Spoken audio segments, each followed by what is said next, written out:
ത്രിയേക ദൈവത്തിൻ്റെ തിരുനാമത്തിന് മഹത്വമുണ്ടായിരിക്കട്ടെ.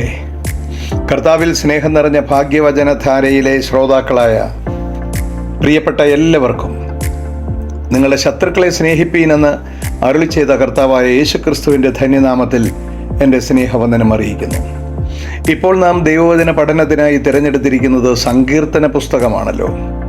പ്രിയമുള്ളവരെ, ഇന്നത്തെ ചിന്തയ്ക്കായി 5-ാം സങ്കീർത്തനം 8-9 വാക്യങ്ങളാണ് തിരഞ്ഞെടുത്തിരിക്കുന്നത്.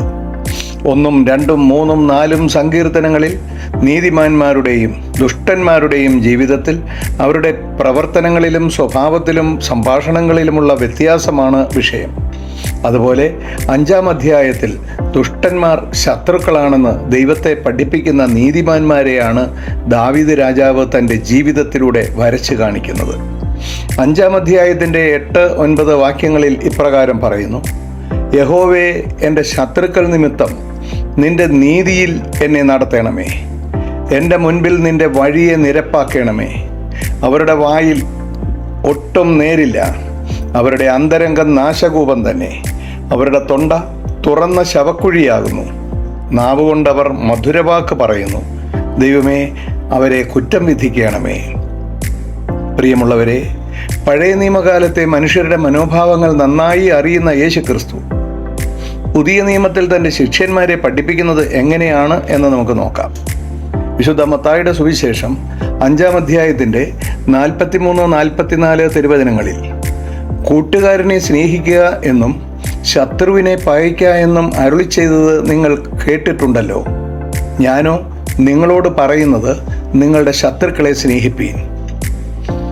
ശത്രുക്കളെ സ്നേഹിക്കുവാൻ യേശുക്രിസ്തു പറയുമ്പോൾ നമ്മുടെ ശത്രു ആരാണ് എന്ന് നാം അറിയേണ്ടത് ആവശ്യമാണ്. എങ്ങനെയുള്ള വ്യക്തിയായിരിക്കും എൻ്റെ ശത്രു? പ്രിയമുള്ളവരെ, എൻ്റെ പ്രവർത്തനങ്ങളെ വിമർശിക്കുന്നവൻ എൻ്റെ ശത്രുവാണ്.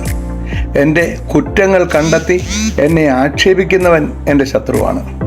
എൻ്റെ ആഗ്രഹത്തിനും എൻ്റെ ഇഷ്ടത്തിനും എൻ്റെ ഉയർച്ചയ്ക്കും പ്രവൃത്തി കൊണ്ടോ വാക്കുകൊണ്ടോ തടസ്സമായി നിൽക്കുന്നത് ആരാണോ അവരെൻ്റെ ശത്രുവാണ്.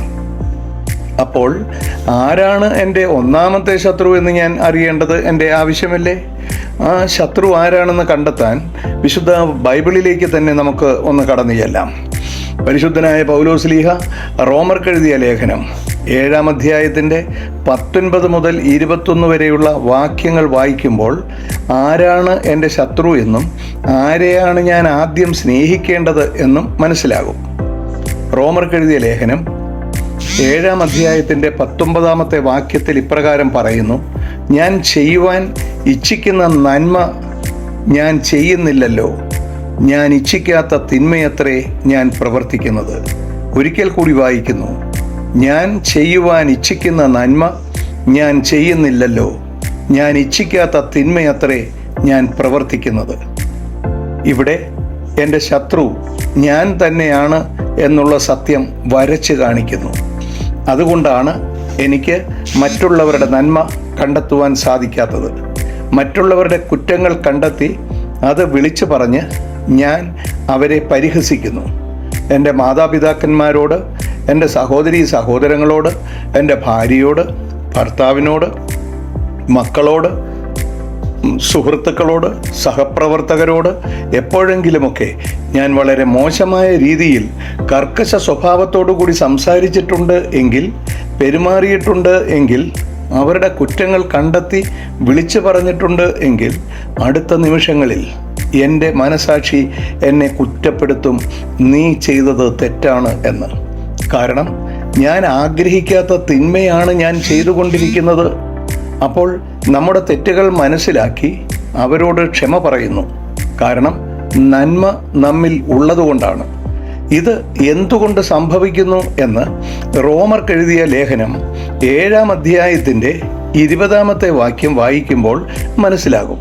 അവിടെ ഇപ്രകാരം എഴുതിയിരിക്കുന്നു: ഞാൻ ആഗ്രഹിക്കാത്ത തിന്മ ഞാൻ ചെയ്യുന്നു എങ്കിൽ, ഞാൻ ആഗ്രഹിക്കുന്ന നന്മ എനിക്ക് ചെയ്യുവാൻ സാധിക്കുന്നില്ല എങ്കിൽ, അങ്ങനെ തിന്മ ചെയ്യുന്നത് ഞാനല്ല, എന്നിൽ കുടികൊള്ളുന്ന പാപമാണ്.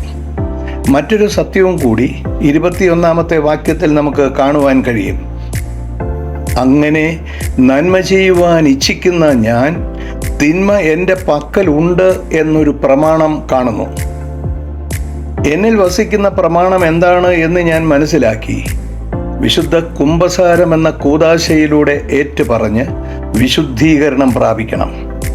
എഫേസ്യർക്ക് എഴുതിയ ലേഖനം 4-ാം അധ്യായത്തിൻ്റെ 22 മുതൽ 24 വരെയുള്ള വാക്യങ്ങളിൽ ഇപ്രകാരം പറയുന്നു: മുമ്പിലത്തെ നടപ്പ് സംബന്ധിച്ച് ചതിമോഹങ്ങളാൽ വഷളായി പോകുന്ന പഴയ മനുഷ്യനെ ഉപേക്ഷിച്ച് നിങ്ങളുടെ ഉള്ളിലെ ആത്മാവ് സംബന്ധമായി പുതുക്കം പ്രാപിച്ച് സത്യത്തിൻ്റെ ഫലമായ നീതിയിലും വിശുദ്ധിയിലും ദൈവാനുരൂപമായി സൃഷ്ടിക്കപ്പെട്ട പുതുമനുഷ്യനെ ധരിച്ചുകൊള്ളുവീൻ.